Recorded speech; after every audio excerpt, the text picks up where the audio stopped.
ces 2 semaines, on est en train de partager sur la réalité du Dieu que nous sommes en train de servir. Parce qu'il est important pour le chrétien de souvent se rappeler de la base qui l'a emmené à devenir ce qu'il est devenu. Et je me rappelle que quand Jésus a accompli cette œuvre à la croix, il a dit une parole importante avant de rendre son esprit. Il a dit, Père, tout est accompli. Et aujourd'hui, nous vivons dans un travail qui est déjà accompli d'avance par l'œuvre que le Seigneur Jésus-Christ a eu à faire à la croix. C'est pourquoi, pendant 2 semaines, je vous ai parlé d'abord de l'idéal chrétien. J'appellerais ça l'idéal chrétien. Pourquoi? Parce qu'en tant qu'enfant de Dieu, c'est cette vie, selon les Écritures, qui nous a été présentée pendant ces 2 semaines, que le Seigneur nous appelle à vivre. Et la Bible ajoute en disant que là où est l'Esprit de Dieu, là aussi se trouve la liberté. Et étant enfant de Dieu, la volonté première du Seigneur, c'est que toi et moi, nous puissions vivre d'une manière libre. Mais ce matin, je veux parler d'un autre sujet, comme je vous avais dit dimanche passé. La volonté de Dieu est ce que je nous ai présenté.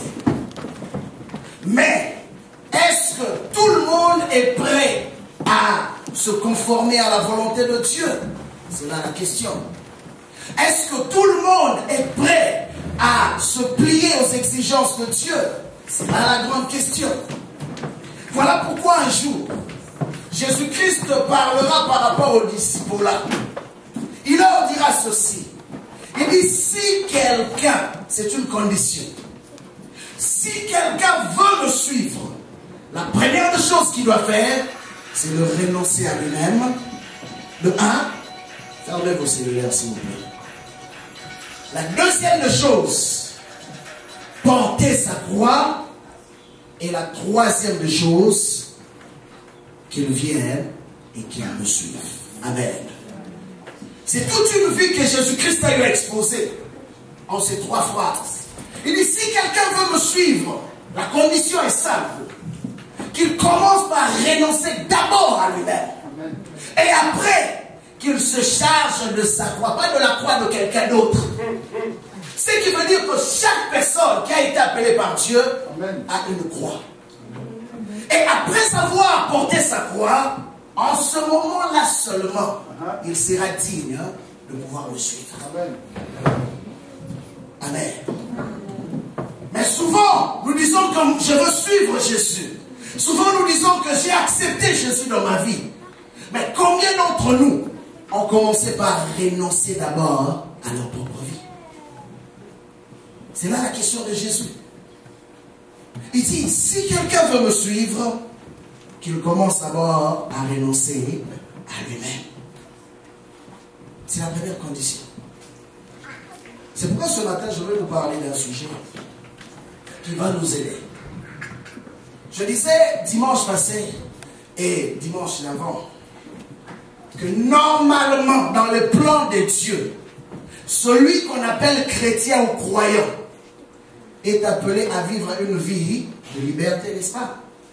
Une vie sans être possédé par un démon. C'est ce que la Bible nous enseigne. Parce qu'en réalité, pourquoi je veux te dire ça? Tu vas me comprendre ce matin. Aucun démon n'a le droit d'aller au ciel, n'est-ce pas? Aucun démon n'ira au ciel. Ce qui veut dire que s'il y a un chrétien qui est possédé, il n'ira non plus au ciel. Parce que les démons sont des personnes non ingrates dans la présence du Seigneur.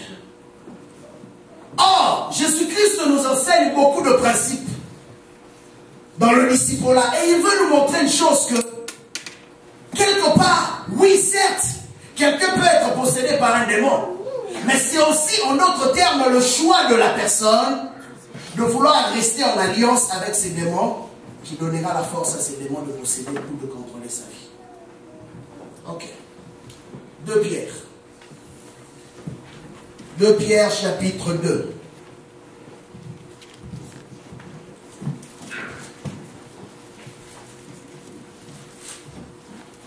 versets 19 à 21. L'idéal chrétien que je nous ai présenté pendant 2 semaines, c'est une très bonne chose, une très belle chose que nous aimons tous. Et tous veulent vivre par cette vie que le Seigneur Jésus-Christ nous a promis. Mais il y a des conditions. 2 Pierre, chapitre 2, verset 19. Je veux lire rapidement, vous allez rester assis pour gagner le temps. La Bible dit ceci. Ils leur promettent la liberté, alors qu'ils sont eux-mêmes esclaves de la corruption. Car, écoutez bien, car chacun est l'esclave de ce qui a triomphé de lui. Comprenez un peu. Il dit, vous promettez aux autres la liberté, c'est pendant que vous-même, vous êtes esclaves de la corruption. Pourquoi vous êtes esclaves de la corruption? Parce que tout un chacun d'entre nous, en d'autres termes, quand je lis bien la syntaxe de cette phrase, c'est que l'apôtre voulait nous enseigner, c'est la responsabilité de tout un chacun. Il dit, chacun est esclave de ceux qui a triomphé. Dans d'autres versions, on dit de ceux qui dominent, ou de ceux qui a dominé sur lui. Et en d'autres versions, on dit encore de ceux qui l'a vaincu. Mais ici, dans ma version, on dit de ceux qui a triomphé de lui. En effet, si après s'être retiré de souillure du monde, par la connaissance du Seigneur et Sauveur Jésus-Christ, regardez toujours, hein, il parle du Seigneur, mais en même temps du Sauveur. Pourquoi? Il y a une raison pourquoi il différencie entre le Seigneur et le Sauveur.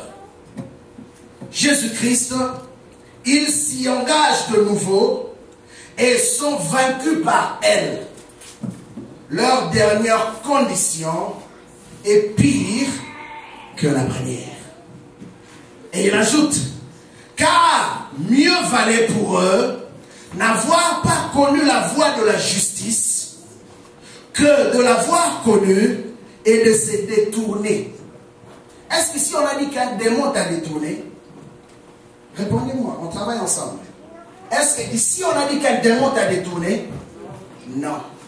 On a dit que c'est l'homme lui-même qui a décidé de se détourner. Ce matin, je voudrais te dire une chose. Les démons sont nourris par le péché. Et leur force se trouve aussi dans le péché. Voilà pourquoi ils n'aiment jamais, ou ils ne te laisseront jamais vivre une vie de sainteté. Ils ne te laisseront jamais vivre une vie de crainte de l'Éternel. Parce qu'ils savent qu'un homme qui vit dans la crainte de Dieu ne peut pas être possédé par les démons. Mais une personne qui vit dans les souillures, dans le péché, est déjà vaincue par les démons. C'est pourquoi vous allez vous étonner de voir qu'il y a des hommes, des femmes qui fréquentent des églises, mais qui sont possédés encore par des démons. Pourquoi? Parce qu'il y a une porte qui est ouverte. Il continue. Que d'avoir connu et de se détourner du saint commandement qui leur avait été donné. Amen. La Bible dit ceci. Vous connaîtrez la vérité et la vérité vous rendra libre. Tout celui qui a une disposition de cœur à vouloir se soumettre à la parole de Dieu, cette parole qui a créé toutes choses, lui donnera autorité même sur des alliances qui ont été faites à son insu. Amen. Mais le problème, c'est que ce n'est pas tout le monde qui est prêt à s'abandonner sous l'autorité de la parole de Dieu. Amen. Voilà pourquoi vous allez comprendre qu'aujourd'hui, il y a encore des démons des familles qui possèdent beaucoup de chrétiens. Il y a encore des démons de leur vie passée qui continuent à les contrôler. On revoit encore dans la vie de ceux qui servent Dieu les mêmes choses qui se sont passées dans leur famille. Or, à la croix, bien-aimé, Dieu a dit, tout est accompli. C'est la question que je me pose. Et c'est la question que j'aimerais te poser ce matin. Oui. Comprenez une chose, que chaque personne telle que nous sommes ici assis ce matin vient des sources assez compliquées. Si tu me racontes l'histoire de ta famille, peut-être je dirais que c'est la pire de toutes les familles. Si je te raconte aussi la mienne, peut-être que tu n'auras même pas le courage de continuer à écouter. Pour dire ceci, que chaque famille a une histoire. Et à cause de cela, chaque famille, puisque nous sommes issus de ces familles, il y a un lien qui nous lie à chacune de nos familles. Et ce lien fait en sorte que dans notre marche sur la terre, ce lien ne cesse de nous réclamer. Ce matin, je vais parler du principe de la réclamation. Bon, ma voix est assez forte. Et nous voyons une réalité telle que des personnes qui autrefois ont eu abandonné leur passé, ont eu accepté Jésus-Christ, se retrouvent encore criblés par les mêmes choses, par les mêmes alliances occultes, par la même influence sorcelérique de ce qui s'est passé à la base ou à la racine. C'est pourquoi j'aime ce que Jésus dit. Luc chapitre 15, versets 25 à 27. Jésus-Christ dit ceci. Pendant que tout le monde pensait qu'il était venu apporter la paix, Jésus-Christ répond à ses hommes en leur disant: je ne suis pas venu pour apporter la paix, mais je suis venu pour apporter l'épée. Ce qui veut dire simplement, je suis venu séparer le père, l'homme, de son fils, la mère de sa fille, ainsi de suite. Mais pourquoi la première des choses que Jésus se base, c'était le lien familial? Parce que Jésus savait qu'il n'y a rien dans la vie de l'homme qui peut avoir autant d'autorité sur sa vie si ce n'est le lien de famille. Amen. Il n'y a rien. Je me rappelle encore, dans nos villages, quelqu'un du village peut te maudire. Mais si un grand-père ou une grand-mère se lève pour dire que, regardez les prières ou les incantations qu'ils font. Ils parlent comme s'ils parlaient en l'air. En réalité, ils parlent aux esprits des ancêtres. Et pour rappeler à ces hommes, en d'autres termes, qui ont eu à te maudire, qu'il n'y a aucun lien de sang entre toi, qu'on vient de maudire, et la personne. Et du fait qu'il n'y a aucun lien de sang, ce qui fait que cette personne, au niveau spirituel, n'a aucune autorité légale de pouvoir te maudire. Avant, on pensait que c'était les sorciers ou les sorcières de protection. Comme on le dit souvent. Ah, notre grand-père, lui, c'est le sorcier qui protège la famille. Il fait des cérémonies sur tous les enfants, soi-disant que je vais protéger la famille. Bien aimé, pensez-vous que le diable peut se combattre à lui-même, contre lui-même? Amen. Amen. Amen. Amen. Amen. Jésus-Christ dit ceci. Si le royaume de ténèbres ou le royaume de Satan est divisé, c'est que son royaume ne pourra subsister aussi. Ce qui veut dire qu'on ne peut pas faire des pratiques occultes sur toi sous le nom de la protection. C'est pratiquement impossible. La preuve en est que ces personnes sur qui on a eu à faire des pratiques occultes, des cérémonies, plus tard dans leur vie, ils ont vu les répercussions des cérémonies qui ont été faites quand ils étaient enfants. Eux pensaient que notre grand-mère ou notre grand-père nous aime tellement qu'il ne veut pas que les sorciers nous atteignent. Bien aimé, c'est une combine.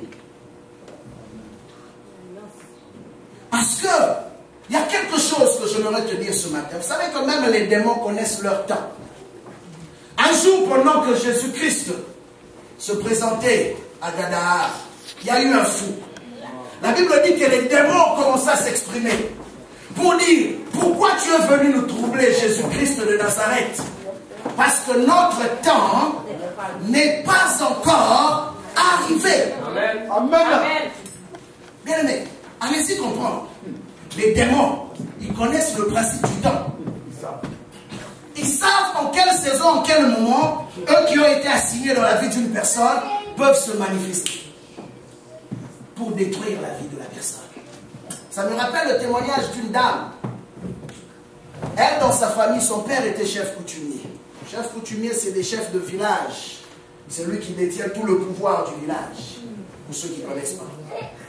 Alors, il y a eu des cérémonies qui ont été faites sur tous les enfants, soi-disant protégés. Mais pendant que la cérémonie a été faite, cette fille avait été consacrée à un mari spirituel. Ce qui fait que la destinée de cette fille, elle n'était pas destinée pour être mariée. Allez-y comprendre. Un père qui livre sa propre fille à des esprits pour que ces esprits puissent devenir, soi-disant, ses maris de nuit et que la fille ne puisse pas se marier. Mais la fille ne savait pas, elle grandissait normalement. Et vous savez ce qui est bizarre? Elle pouvait avoir un copain. Elle pouvait avoir des copains, mais elle n'avait pas le droit d'avoir un mari. Amen. Il y a deux sortes des esprits de mari de nuit ou de femme de nuit. Il y en a certains qui ne tolèrent même pas que la personne puisse avoir des relations avec d'autres. Mais il y en a d'autres qui peuvent emmener la personne à vivre dans une vie d'impudicité, dans une vie d'adultère, mais pour ne pas avoir une alliance d'engagement réel devant Dieu et devant les hommes. Et qu'est-ce qui s'est passé? À un certain âge, la fille devait se marier à l'âge de 23 ans. Elle s'est mariée et je crois 2 ans après, elle n'avait pas encore d'enfant. Parce que ces esprits-là avaient sémé en elle une forme de stérilité spirituelle. Et après 2 ans de mariage, au début tout allait bien. Parce que le temps de ces esprits-là, pour se manifester, n'était pas encore arrivé. Ce que je vous dis, ce sont des réalités. Mais à l'âge de 25 ans, ces esprits qui avaient été assignés à la vie de cette fille ont commencé à se manifester, au point même de vouloir détruire son mariage. Pourquoi? Parce qu'elle avait, entre autres, brisé l'alliance que leur papa avait traitée avec eux. Mais comme à 23 ans, ils n'avaient pas le droit légal de se manifester, parce qu'eux, ils avaient été assignés à se manifester à l'âge de 25 ans, ils ont dû attendre 2 ans. Peut-être que c'est la première fois que vous entendez ça. Mais je vous dis que c'est une réalité. Puisque les démons qui se manifestaient, qu'on a appelé les gens, a dit à Jésus, pourquoi es-tu venu nous troubler? Car notre temps n'est pas encore arrivé. Et qu'est-ce qui se passe? Heureusement pour cette fille, quand elle a vu que son mariage était en péril, elle a couru vers l'église, vers les hommes de Dieu qui prient sincèrement le Seigneur. On a prié pour elle. Et ces esprits ont commencé à parler. Et c'est comme ça que les gens ont été au courant de l'histoire. Et ces esprits ont dit de la bouche de la fille que nous, depuis son jeune âge, nous avons été assignés à contrôler sa vie. Donc tout ce qu'elle faisait était sous notre contrôle. Et on n'a pas compris. Allez-y comprendre. Bien que c'est des démons des esprits, mais ils n'ont pas maîtrisé une chose. Comment la fille est arrivée à se marier quand même? Parce que pour eux, ils avaient reçu comme ordre que la fille ne se marie jamais. Et il se retrouve que la fille s'est mariée. Ils disent, on n'a pas compris comment elle s'est mariée. Alors, à cause de ça, on avait décidé de détruire complètement sa vie. D'abord son mariage et après sa vie. Mais malheureusement pour eux, il y avait celui qu'on appelle l'ancien de jour. Amen. Qui a dû intervenir. Il intervient toujours avant qu'eux ne se manifestent. Voilà pourquoi ils sont toujours surpris pour dire, ce n'était pas notre temps. Pourquoi tu es venu nous voir avant? Dieu n'attend pas les temps des démons. Dieu a son programme pour tout un chacun d'entre nous. Mais nous avons aussi le choix d'embarquer dans le programme de Dieu. Voilà pourquoi le Seigneur nous parle de la restauration. Tout un chacun, nous avons été appelés à être restaurés selon le plan divin. Joël chapitre 2. Dieu parle par Joël. Il dit, je n'entendrai plus au milieu de mon peuple la confusion, car j'ai décidé de faire une chose, non seulement de le restaurer, mais en même temps, je répondrai de mon esprit sur toute chair. C'est de là que cette prophétie est sortie. Mais je ne veux pas réciter cette prophétie ce matin. Mais pourquoi Dieu parle de la restauration? Il y a une chanson que j'ai bannie ici à l'église. Je vais vous expliquer pourquoi je l'ai bannie. La chanson disait, nous allons dans les camps de l'ennemi pour arracher ce qui nous a volés. On dansait tous ici. Alors un jour, pendant que je roulais dans ma voiture, le Seigneur me questionne. La Bible dit, le diable est appelé voleur, n'est-ce pas? Le voleur vient faire quoi?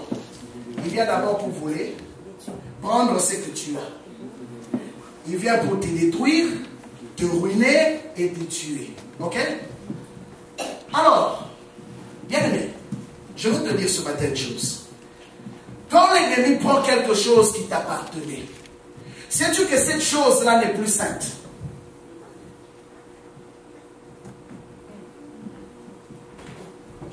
Parce qu'entre les mains du diable, il n'y a rien de saint.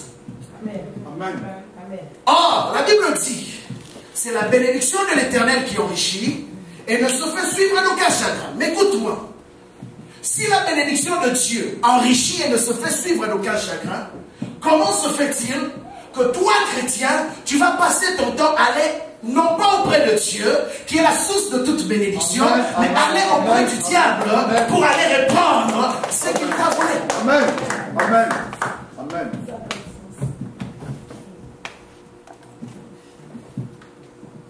Dites-moi, où avez-vous les apôtres dans la Bible aller dans les camps de l'ennemi pour aller reprendre leur bénédiction? Amen. Citez-moi un seul apôtre Amen. qui a donné un enseignement pour dire il faut que nous puissions aller dans le camp de l'ennemi pour récupérer ce qui nous a volé. Je ne connais pas. J'ai lu Jean, je n'ai pas vu. J'ai lu Pierre, je n'ai non plus vu. J'ai lu Jacques, je n'ai non plus vu. Et d'où vient cet enseignement? Amen. Je nous ai dit dernièrement, c'est le temps de revenir à l'enseignement biblique. Amen. Que nous enseigne la Bible? Amen. Job même, de l'Ancien Testament, quand le diable a détruit sa famille, regardez ce que Dieu l'a fait. Dieu lui a donné double. Amen. Quand Dieu lui a donné double, est-ce que c'était les mêmes enfants? Non. Est-ce que Dieu a ressuscité les mêmes enfants qu'il avait perdus? Non. Non. Et cet enseignement-là vient d'où? Pour arracher ce qu'il nous a volé. Donc toi là, tu vas passer ton temps. Et il y a même des prières qu'on nous a fait faire. Je vais arracher. Donc toi, tu vas passer ton temps à arracher. Bien aimé, Dieu, on ne peut pas arracher la bénédiction de la main de Dieu. Dieu donne à qui il veut sa bénédiction. Amen. Nulle part dans la Bible, il nous a été enseigné que nous devons arracher. Ça, c'est des faux enseignements. Ce n'est pas biblique. Revenons à la Bible. C'est pourquoi Paul a parlé aux Éphésiens. Parce qu'il y avait un problème auprès de l'église d'Éphèse. L'église d'Éphèse était assiégée au milieu d'un système occulte. Et dans ce système occulte, il y avait une dame qu'on adorait, qu'on appelait la mère de Dieu, Diane. Et c'est de là que, dans la prière ici, mère de Dieu, priez pour nous. Il n'y a pas de mère de Dieu. Et quand ils adoraient, à un moment donné, les Éphésiens étaient dans une confusion entre le Dieu de Paul et allaient se prosterner devant Diane. Et Diane, vous savez qu'est-ce qu'elle faisait? C'était la déesse qui était en train de bénir, de faire prospérer, de donner l'intelligence, ainsi de suite. Et depuis tout ce temps, ce peuple croyait tellement à ces dieux. Et ils ont eu le problème, même après leur conversion. Et c'est le problème que beaucoup de chrétiens ont aujourd'hui. Même après la conversion, il y a des traditions, des coutumes qu'on n'arrive pas à abandonner. Des principes élémentaires du monde qu'on n'arrive pas à abandonner. C'est pourquoi le diable a toujours une autorité sur beaucoup d'entre nous. C'est pourquoi Paul, en commençant ce livre, va dire aux Éphésiens, comprenez une chose, j'aimerais bien lire son introduction, ça va nous aider ce matin. Éphésiens chapitre 1.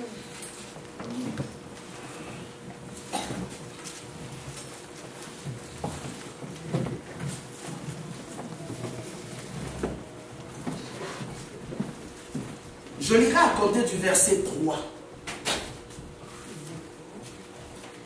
La Bible dit, Éphésiens chapitre 1 à compter du verset 3. La Bible dit ceci. Béni soit le Dieu et le Père de notre Seigneur Jésus-Christ, qui nous a bénis de toutes sortes de bénédictions spirituelles dans le lieu céleste. En quoi? En Christ. Allez-y comprendre. Il dit qu'il nous a bénis de toutes sortes de bénédictions célestes. Vous allez continuer la suite. Vous allez voir quelle richesse se cache dans la vie de tous ceux qui sont cachés en Christ. Et il dit qu'il nous a bénis de toutes sortes de bénédictions dans le lieu céleste. Or, c'est ce qui est élevé qui gouverne sur ce qui est en bas. Amen.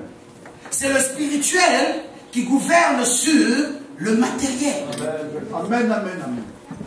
Mais ici, Paul insiste pour dire aux Éphésiens, au lieu de vous attacher à des choses viles, de courir après ces esprits, ces idoles inutiles, pour avoir de l'argent ou ainsi de suite, attachez-vous à Christ. Parce qu'il vous a bénis avec toutes sortes de bénédictions dans le lieu céleste. Attachez-vous à lui. Abandonnez vos principes élémentaires du monde. Abandonnez vos habitudes du monde. Venez à lui.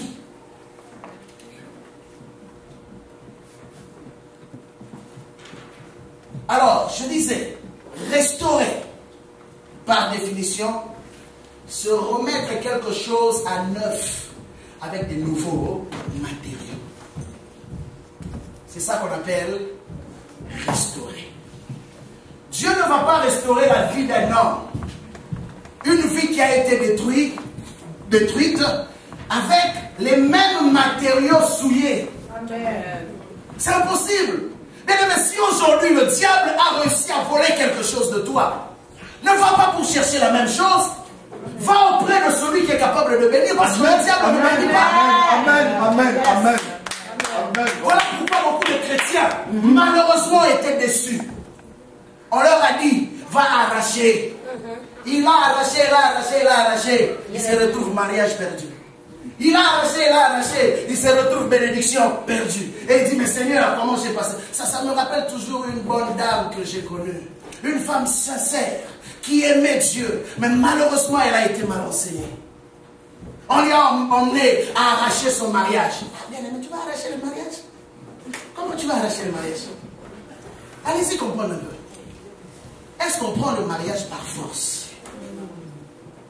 C'est ça qu'on veut, c'est ça qui veut dire arracher. Nulle part Jésus-Christ a enseigné aux apôtres, vous allez arracher. Il dit, je vous ai donné le pouvoir de marcher. Allez-y, comprendre. Il dit, non seulement de les chasser, en d'autres termes, qui libère l'espace de votre bénédiction, mais en même temps, de marcher aussi sur eux. C'est ce que la Bible enseigne. C'est ça qui est la vérité. Mais toi, tu vas, j'arrache. J'arrache. Là, tu lèves tes mains, j'arrache. Des fois, même des exercices physiques pour rien. Et finalement, au moment où je vous parle, la femme qui avait passé des jeûnes, 21 jours de jeûne, pour arracher son mariage. Parce que son mari avait pris une deuxième femme. 21 jours de jeûne, à sec, prière. 40 jours. Aujourd'hui, je vous parle, j'ai revu ces photos dernièrement. Elle est rendue très malheureuse. Elle a perdu non seulement le mariage, le mari l'a chassée de la maison, le mari a acheté, chez nous on les appelle deuxième bureau. Avec les jeunes. Le deuxième bureau, on lui a acheté une grande maison. La première bureau, on l'a mis à la porte. Et là, aujourd'hui, elle vend du pain. Elle qui avait un mari qui avait beaucoup d'argent. Bien aimé, vous savez, quand je regarde tout ça, quelque part, ça me révolte. Ça me révolte pourquoi? Parce que je me dis une chose. Qu'est-ce que la parole de Dieu, qu'est-ce que Jésus-Christ nous a promis? Qu'est-ce que Jésus-Christ nous a enseigné? Vous savez, même Paul, excusez-moi de le dire comme ça, je suis contre le divorce. J'aimerais insister là-dessus. Mais j'aimerais te dire une chose. La Bible dit ceci. Ça, c'est Paul qui enseigne dans 1 Corinthiens chapitre 7. Il dit, si tu as un mari païen et qu'il veut partir, ne le retiens pas. Si tu as une femme païenne qui veut partir, ne la retiens pas. C'est biblique, ce n'est pas moi. Et la femme a passé des années en train de jeûner, d'arracher, en train de prendre autorité contre je ne sais quel autre esprit. Mais elle s'est retrouvée dehors. Où était Dieu pendant tout ce temps de jeûne? Bien aimé, vous savez, deux fois quand nous lisons la Bible, c'est pourquoi je dis que mon cœur est très révolté par rapport à beaucoup de choses.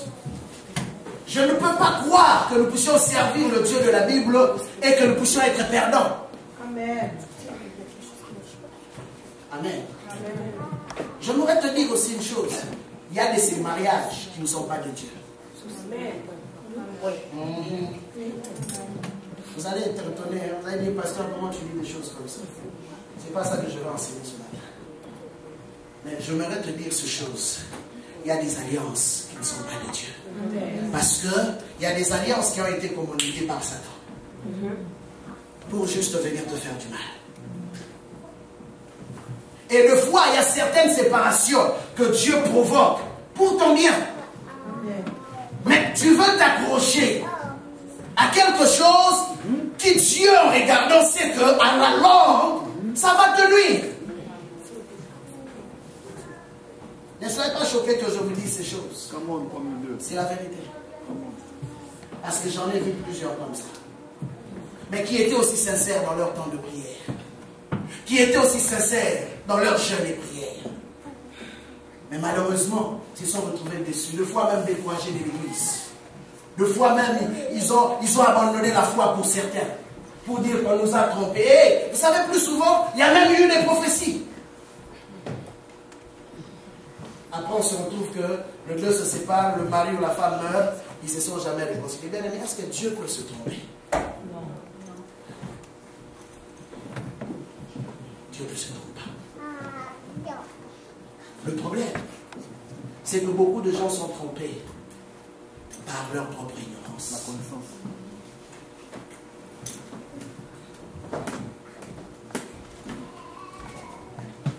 Beaucoup de gens sont déçus parce qu'ils ont été mal orientés.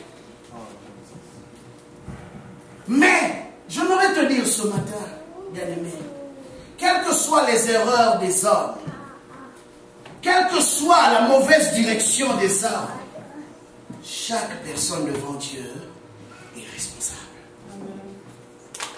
Tu ne vas pas me dire, pasteur, j'ai fait une erreur parce qu'un tel prophète, un tel ceci, un tel cela m'a mal orienté. Tu es responsable devant Dieu. La Bible dit, si tu es triomphé par le mal et que tu tombes, et tu demeures dans ce que tu es, dans ce mal-là, et que ce mal domine sur toi, c'est parce que tu as fait quelque chose. Tu as rejeté la connaissance, de marcher selon l'obéissance de ce que Dieu t'a recommandé de faire. Qu'est-ce que dit Josué? Que nous dit Josué? Il dit que ce livre de la loi ne se loigne point de ta bouche. Médite le jour et nuit. Afin que tu fasses quoi? que tu réussisses et que tu prospères dans toute tes entreprises. J'ai vu aussi des cas où le diable est venu combattre des vrais mariages. Et sachez-le, ce matin, je voudrais te dire que le diable combat toujours le vrai mariage. Pourquoi? Parce qu'il veut te rendre malheureux. Il sait qu'il n'y a rien qui peut toucher la vie de l'homme aussi profondément si ce n'est ce qui touche à ses émotions. Voilà pourquoi le diable vient toucher au point central, la famille. Parce que s'il arrive à détruire la famille, il détruit une génération. C'est pourquoi même les esprits qui combattent mieux, je dis bien mieux, la destinée de tout un chacun sont les esprits de famille. Parce que ces esprits-là connaissent en d'autres termes ta source charnelle. Et à cause de cela, ils sont capables de retourner pour aller te réclamer. C'est pourquoi vous voyez un jour dans le livre de Luc chapitre 22, Luc chapitre 22, versets 31 à 32, la Bible dit, même Satan est allé auprès de Dieu pour réclamer les apôtres. Il dit, Jésus dit, Pierre, Simon, Simon, Satan vous a réclamé. Mais pour faire quoi? Pour vous cribler comme du froment. En d'autres termes, pour vous détruire complètement. Pour vous rendre sans valeur. C'est pourquoi tu peux voir une bonne femme avec des bonnes valeurs prostituée. Tu peux voir un bel homme avec des bonnes valeurs instables. Tu te poses la question, mais qu'est-ce qui s'est passé? Et n'avez-vous jamais remarqué que la plupart des prostituées sont des belles femmes? Mais pourquoi? Posez-vous aussi la question. Pourquoi? La plupart des hommes qui font des mauvais coups sont des beaux garçons.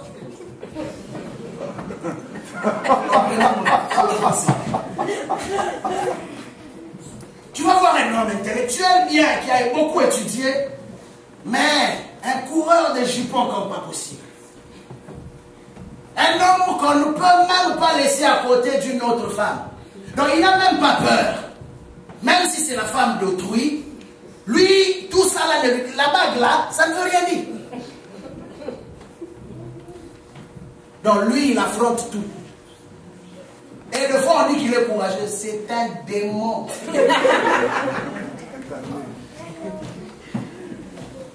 Parce que quand il le fait, vous savez qu'est-ce qui est en train de se passer? Il est en train de détruire des vies. Non seulement qu'il détruit sa propre famille, il détruit aussi la famille des autres. Et il s'en fout éperdument. Mais ses amis vont l'acclamer.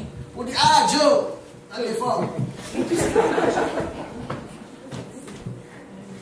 Il est possédé. Et malheureusement, nous retrouvons ces races aussi dans l'église. Des frères et des sœurs qui font n'importe quoi, mais portant le nom de chrétien.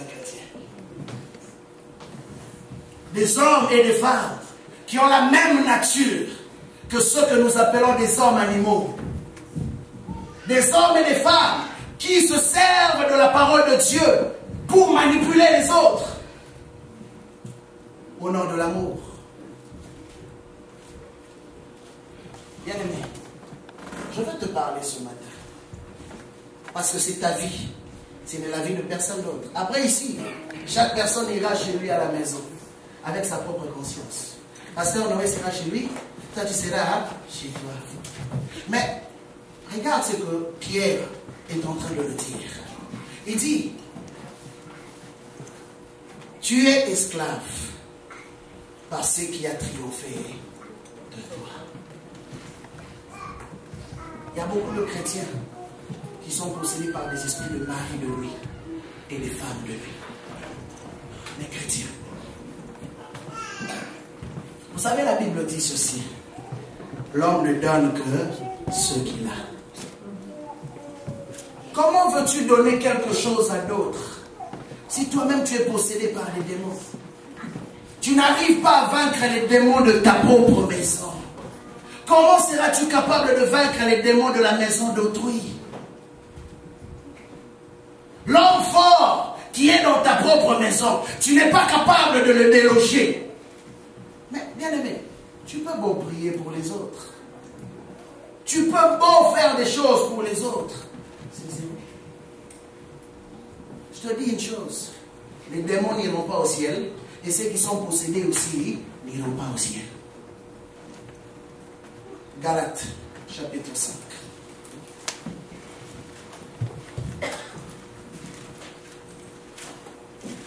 À compter du verset 13.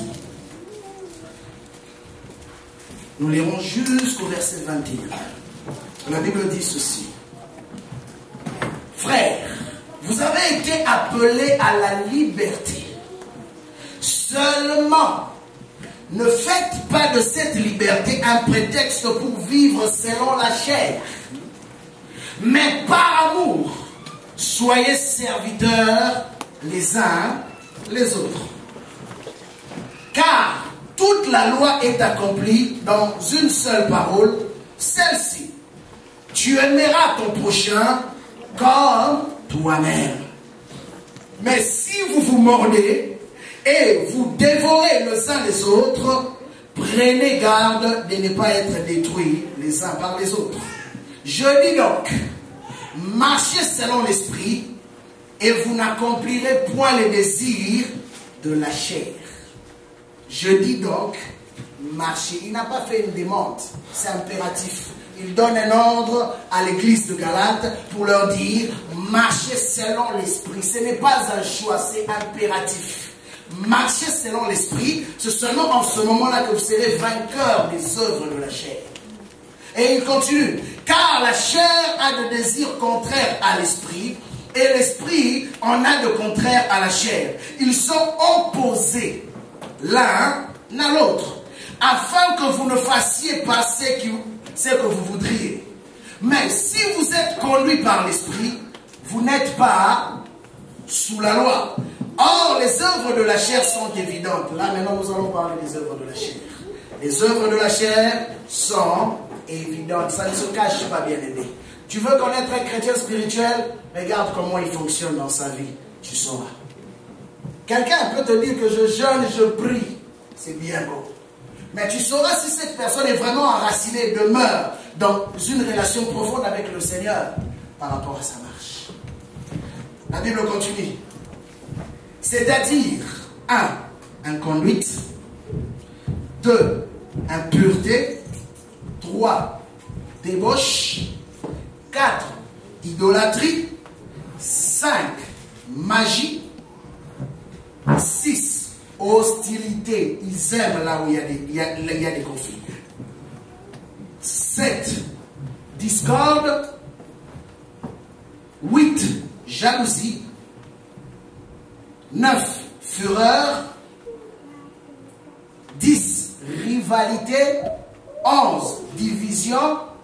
12. Parti pris. 13. Envie. 14. Ivrognerie. Ils aiment l'alcool, ces gens-là. Je suis arrivé à combien? 13. 14. Orgie. Ils aiment tout ce qui a obscénité. Même les films qu'ils regardent sont toujours à caractère compliqué. Et choses semblables. Je vous préviens. Écoutez bien. Il parle maintenant pour donner un conseil. Il dit, je vous préviens. Excusez. Je vous préviens, comme je l'ai déjà fait, ceux qui se livrent à de telles choses, de telles pratiques, n'hériteront pas le royaume de Dieu. Bien aimé, n'est-ce pas que cet homme a déjà tout dit? N'est-ce pas que cet homme expose la vraie réalité de la vie? Si tu vois des chrétiens comme je dis, bien que dans la Bible, il n'a jamais été cité des chrétiens charnels, mais des hommes charnels. Un homme qui se dit chrétien, une femme qui se dit chrétienne, mais qui affectionne les choses de ce monde plus que même sa relation avec Dieu. J'aimerais te dire une chose. Si tu ne peux pas la changer ou le changer, fouille-le. Amen. C'est la seule chose que tu peux faire. Parce que si tu ne le fouilles pas, c'est toi qui seras pollué. Tu vas te rendre compte qu'un jour, les choses que tu pouvais refuser parce que tu savais que selon les Écritures, ce n'était pas bon, tu vas commencer à le faire parce qu'elle t'a dit. Je vous rappellerai toujours l'histoire. Un jour, un pasteur m'a dit, Abraham, en allant en Égypte, il avait menti. Isaac, Jacob ont fait pareil. Alors, homme de Dieu, il n'y a pas de problème, tu peux le faire, Dieu va te pardonner. Je vous dis, quelqu'un qui prêche la parole. Et sérieusement, je ne vous mentirai pas, j'étais tenté par ce qu'il disait. J'ai dit, ah Seigneur, tu vois, si lui c'est un homme de Dieu, il me dit ça. Donc, moi aussi je peux le faire, il n'y a pas de problème. C'est le jour où j'ai compris que Dieu juge chacun selon ce qu'il a déposé. Dieu ne regarde pas parce que tu es apôtre, prophète, docteur, ancien, ancienne, diacre, diaconesse, ou encore chante le je ne sais protocole. Dieu ne regarde pas toutes ces choses-là. Cela lui importe peu. Et Dieu m'a dit, tu n'es ni David, ni Abraham, ni Jacob. Amen. Et tu ne peux pas te consoler dans le péché des autres. Amen. Bien aimé, ça c'est une leçon que j'ai appris, que je n'oublierai jamais. Souvent, beaucoup de personnes pêchent à l'église parce qu'ils ont vu d'autres le faire. Amen. J'ai vu quelqu'un ici à Montréal me dire que, tel grand homme de Dieu, voilà ce qu'il fait. Mais regarde son ministère soi-disant prospère. Je vous dis la vérité, cet homme n'a pas résisté dans le ministère, il n'a pas fait plus d'une année. Il a commencé, il a voulu faire comme l'autre homme de Dieu qu'il connaissait. Après 2 ans, les filles ont commencé à se battre. Ils étaient en retraite. Lui, il était en train de coucher avec une fille. C'est pendant que l'autre arrivait. Ça a créé des conflits, des bagarres. Et aujourd'hui, l'Église a fermé. Bien aimé, craignons Dieu. Les choses de Dieu, ce n'est pas de la blague. Et Dieu ne fait pas de favoritisme. En disant que, oh Seigneur, comprends-moi, comme je disais dimanche passé. Beaucoup veulent se consoler dans le péché. Quand Dieu dit que ça c'est le péché, ça c'est l'adultère, ça c'est l'impudicité, ça c'est l'ivrognerie, bien aimé, arrête ces choses. Change ta vie. Parce que qui te garantit que tu vas vivre demain? Tu veux te consoler, tu dis Seigneur, attends, Dieu ne t'attendra pas. Le jour où il va décider d'entrer en jugement. C'est pourquoi Pierre dit, le jugement commencera dans la propre maison de Dieu.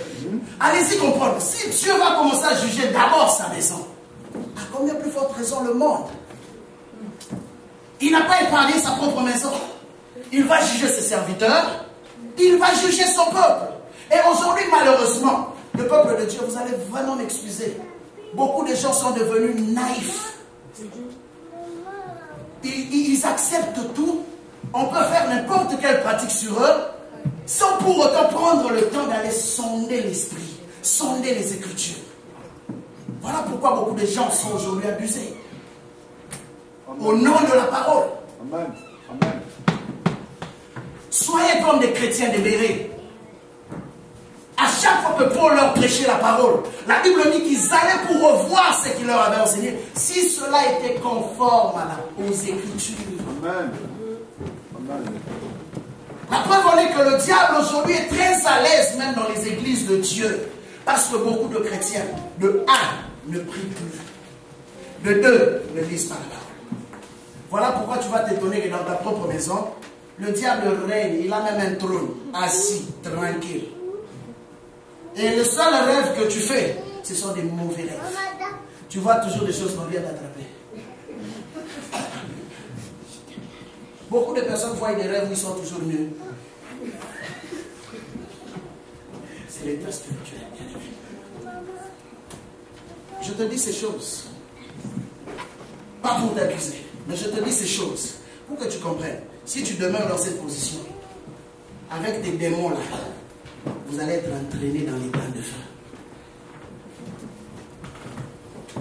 Il y a 3 choses que le diable a souvent utilisées d'âge en âge et qui ne font que revenir. 3 esprits majeurs qui n'ont fait que revenir de siècle en siècle.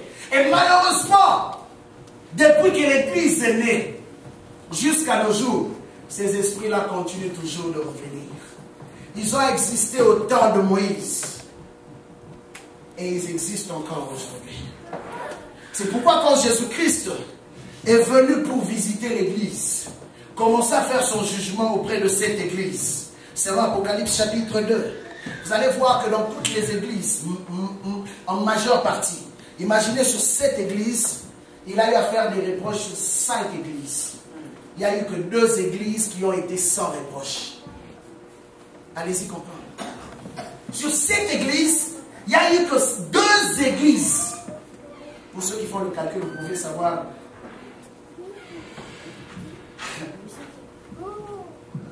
Qu'est-ce qui s'est passé? Sur 7, même pas la moitié, mais 2 seulement qui se sont distingués. 2 seulement qui ne se sont pas souillés. 2 seulement qui ont obéi à la parole conformément du début jusqu'à la fin. Toutes les restes ont eu à jongler avec le monde. C'est pourquoi ne vous étonnez pas qu'aujourd'hui vous voyez tant de divorces dans l'église. Ne vous étonnez pas de voir que tant de personnes vivent dans l'impudicité à l'église. Tant de personnes sont des escrocs au nom de Dieu. Tant de personnes font n'importe quoi. Mais dans l'église du Seigneur, on n'a plus peur du péché. On est tellement habitué au péché qu'on n'a plus peur du péché. Vous savez, pécher, ce n'est pas facile. Hein? Vous savez pourquoi? Un voleur, avant d'aller voler, il élabore beaucoup de stratégies. De la même façon, quelqu'un, avant d'aller pécher, son mental doit travailler. Pourquoi? Parce qu'il ne veut pas qu'on l'attrape dans son péché. Et c'est la même chose. Or, quelqu'un qui vit dans la sainteté, dans la crainte de Dieu, n'a pas peur. Même si on l'accuse. Aujourd'hui, le diable veut salir l'image des chrétiens qui marchent dans la crainte de Dieu. Mais il élève plus ceux qui ont une double vie. Et malheureusement pour le chrétien, c'est le mauvais modèle qui devient le bon modèle. On dit que celui-là est prospère, il a un grand ministère, il a ceci, il a cela. Parce que on voit tout le bien matériel, on voit tout le nom que la personne se fait autour de lui. Et tout le monde veut devenir comme lui, mais sans savoir par où il est passé pour devenir ce qu'il est devenu. Bien aimé, la vraie grandeur se trouve dans la crainte de Dieu. Amen. C'est ça la vraie grandeur. Tu veux vivre, crains Dieu. Tu veux vivre, abandonne le péché. S'il faut même fuir, fuis. Paul parle à Timothée. Il dit à Timothée, fuis l'impudicité. Il n'a pas eu peur de le dire. C'est le seul péché dans la Bible, on a dit fuir. Les autres, on a dit résister. Allez-y comprendre la portée de ce péché-là. Amen. Parce que c'est une porte d'entrée de tous les autres péchés. Et un homme qui vit dans cette vie boycotte lui-même son éternité. Voilà pourquoi Paul dit, je veux que les jeunes se marient. Nous encourageons les personnes à se marier. Nous encourageons les personnes à vivre dans la crainte de Dieu, mais pas à vivre dans une vie détournée. Parce que c'est là que le diable va vous avoir. Je félicite encore nos parents à l'époque. Ils se mariaient à l'âge de 13 ans, 15 ans. Ça a évité beaucoup de problèmes. Aujourd'hui, c'est devenu compliqué. Mais Dieu marche avec ceux qui veulent vivre pieusement. Accepte d'être persécuté. Accepte d'être humilié même par tes amis. Mais pourvu que ce que tu fais soit conforme à Dieu. Amen. Amen.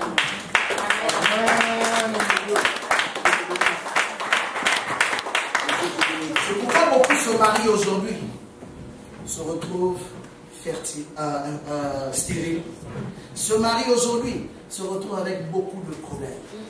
Pourquoi? C'est à cause des portes qu'ils ont sans les savoir. Dimanche prochain, je parlerai plus en précision des portes d'entrée.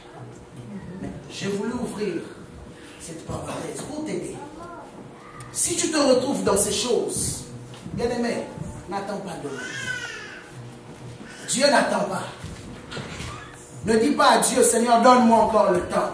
Le temps ne t'appartient pas. Le temps appartient à Dieu. Tu peux mourir aujourd'hui, tu peux mourir demain. Tu ne le sais pas. Ressaisis-toi, change ta vie. Je ne veux pas te dire des choses qui vont te faire plaisir. Parce que la volonté de Dieu, ce n'est pas ce qui te fait plaisir. Change ta vie. Temple de Dieu. Tu veux vivre la bénédiction de Dieu? Change ta vie. C'est pourquoi des fois tu sens que tu n'as même pas le courage de prier. Pourquoi? Parce que ton cœur est rempli de péchés. Et le péché alourdit tellement ta personne que même ta genouille là, tu dis, ah, est-ce qu'une main pourrait sortir seulement là pendant que je vais m'agenouiller pour me gifler? Tu as peur parce que tu connais ton état.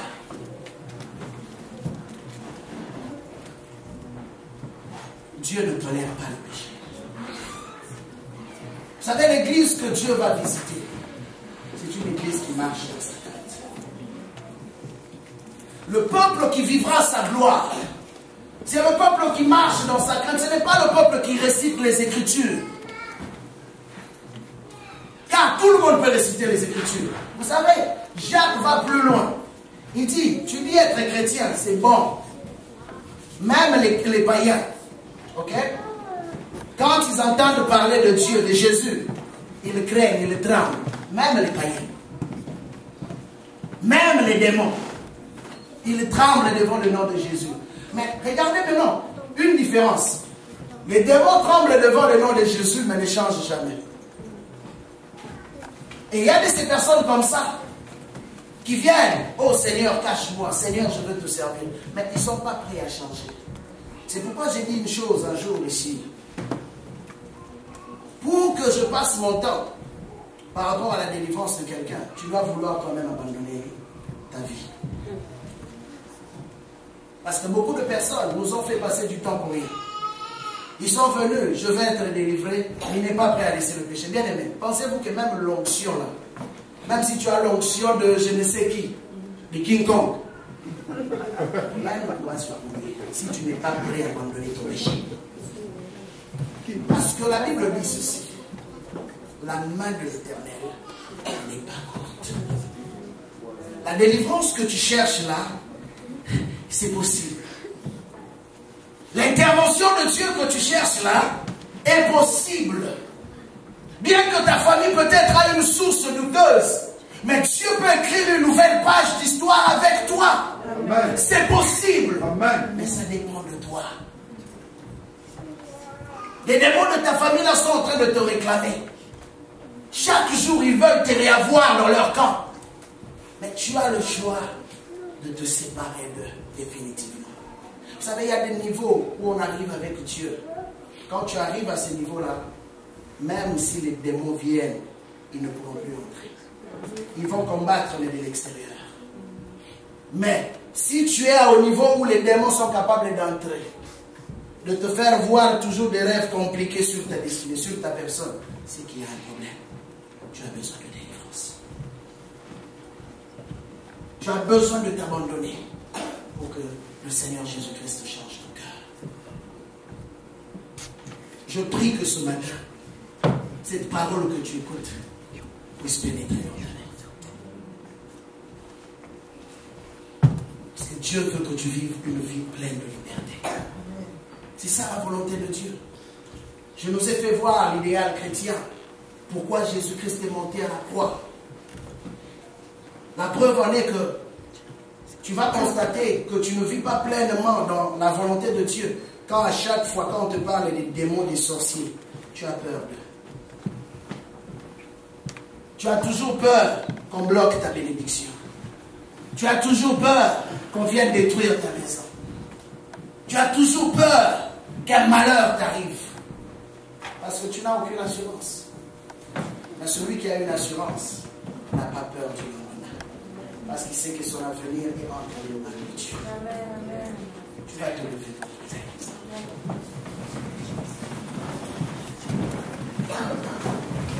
C'est pour toi ces paroles. Tu veux être un chrétien fort. Tu veux renverser les forteresses de tes ténèbres. Détache-toi. Ne fais pas des confessions. Mais réponds-toi sincèrement. Car beaucoup font des confessions, mais ne se répandent pas. Dimanche prochain, je parlerai de 3 esprits qui ont existé, qui continuent d'exister, qui ont détruit et qui continuent de détruire. Et ces esprits, malheureusement, sont au milieu de nous. Et continuent à travailler fortement. Et les chrétiens regardent, mais n'arrivent pas à se lever contre ces esprits. N'arrivent pas à se lever contre ce système diabolique. J'aimerais juste t'annoncer une chose. Le Seigneur est sur le point de chambouler le système ecclésiastique. La façon dont les églises fonctionnent aujourd'hui, c'est la façon dont les églises ne fonctionnera pas demain. Amen. Le Seigneur veut restaurer l'église à la position que nous avions occupée autrefois lors de l'église apostolique. C'est cette église-là que le Seigneur s'apprête à élever. Et il cherche des hommes et des femmes prêts à embrasser ce mouvement. Il cherche des hommes et des femmes prêts à marcher avec lui. Pas des hommes et des femmes religieux qui sont habitués à un fonctionnement, mais des hommes et des femmes qui sont prêts à vivre différemment. Car l'église, ce n'est pas la réunion de dimanche. Tu prends trop au sérieux ton culte de dimanche. En réalité, le culte, c'est chaque jour. Et nous croyons être spirituels dimanche. J'ai dit à quelques personnes ici dans le crédit que quelqu'un peut ou ne pas venir dimanche à l'église, mais il est peut-être plus spirituel que ceux qui viennent dimanche à l'église. Souvent, nous avons jugé les gens par rapport à leur présence dimanche à l'église. Mais cela n'a rien à voir. N'a rien à voir. Le monde est malade et le monde cherche l'église de Dieu. Mais si l'église aussi est malade, où ira le monde? Où ira le monde? Bien-aimé, tu vas prier avec moi ce matin. Si tu te reconnais dans certaines de ces choses que j'ai citées, n'aie pas honte. N'attends pas qu'on t'appelle. Tu peux t'avancer devant la chair. Tu vas te poser devant ton Dieu. Tu vas prier. Car Dieu dit que celui qui est humble, c'est celui-là qui possédera le pays. Celui qui est humble, c'est celui-là que Dieu élevera. Dieu ne regarde pas la position d'un homme. La preuve en est que quand il commence à toucher, il touche à partir de la tête jusqu'au pied. Parce qu'il ne considère pas qui que ce soit. Il se considère lui-même. Tu vas prier avec moi ce matin. Tu es là ce matin. Tu te sens concerné. Tu sens que ça c'est pour moi. Il y a des choses que je n'arrive pas à abandonner. Des habitudes qui sont devenues une seconde nature. Ça, c'est mon talon d'Achille. Ce problème-là, malgré que j'ai prié, je l'ai pendant des années, mais je n'arrive pas. Bien-aimé, l'heure de la délivrance a sonné. Jésus a dit, il te sera fait selon ta foi. N'hésite pas, tu peux venir devant. Dans la salle, nous pouvons commencer. Élève ta voix, prie le Seigneur.